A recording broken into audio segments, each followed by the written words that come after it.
നമസ്കാരം. ഞങ്ങൾ Carmel HSS NSS യൂണിറ്റിലെ വിദ്യാർത്ഥികൾ കൂൺ കൃഷി എന്ന പ്രവർത്തനം ചെയ്യുകയുണ്ടായി.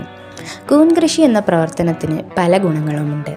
കാർഷിക മാലിന്യങ്ങൾ പുനരുപയോഗം ചെയ്യുന്നു, പോഷക സമൃദ്ധവും പ്രോട്ടീൻ സമ്പുഷ്ടമായ ഒരു ഭക്ഷ്യസ്രോതസ് നൽകുന്നു, വരുമാനമുണ്ടാക്കുന്നു, ഭക്ഷ്യസുരക്ഷയ്ക്ക് സംഭാവന നൽകുന്നു, സ്ത്രീ ശാക്തീകരണത്തിനും അവസരങ്ങൾ നൽകുന്നു, പരിസ്ഥിതി മലിനീകരണം കുറയ്ക്കുന്നതും ഇതിൽ ഉൾപ്പെടുന്നു. സുസ്ഥിരമായ രീതികളെക്കുറിച്ച് പഠിക്കുക, വരുമാനമുണ്ടാക്കുക, സംരംഭക അവസരങ്ങൾ പര്യവേക്ഷണം ചെയ്യുക തുടങ്ങിയ വിവിധ കാരണങ്ങളാൽ വിദ്യാർത്ഥികൾ കൂൺ കൃഷിയിൽ ഏർപ്പെടുന്നു.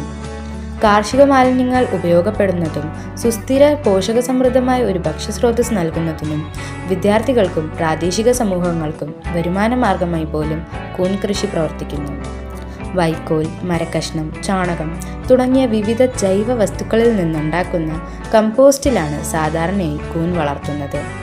കൂൺ വളർച്ചയ്ക്ക് അനുകൂലമായ അന്തരീക്ഷം സൃഷ്ടിക്കുന്നതിന് കമ്പോസ്റ്റ് ശരിയായി തയ്യാറാക്കുകയും അണുവിമുക്തമാക്കുകയും വേണം. കായ്കൾ വളരുന്നതിന് അനുയോജ്യമായ അന്തരീക്ഷം നൽകുന്നതിന് പലപ്പോഴും പ്രത്യേക മണ്ണും ചാണകവും ചേർന്ന് ഒരു പാളി മണ്ണിനും കമ്പോസ്റ്റിനും മുകളിൽ പ്രയോഗിക്കുന്നു. കൂൺ വളർച്ചയ്ക്കും കായ്ക്കത്തിനും താപനിലയും ഈർപ്പവും നിർണായകമാണ്. കൂൺ അനുയോജ്യമായ വലുപ്പത്തിലും പക്വത്തിലും എത്തുമ്പോൾ വിളവെടുക്കുന്നു. കേരളത്തിൽ കൂൺ കൃഷി ഗണ്യമായ വളർച്ച കൈവരിച്ചിട്ടുണ്ട്. ഒരു ഹോബിയിൽ നിന്ന് ചെറുകിട വ്യവസായത്തിലേക്ക് ഇത് മാറിക്കഴിഞ്ഞിരിക്കുന്നു.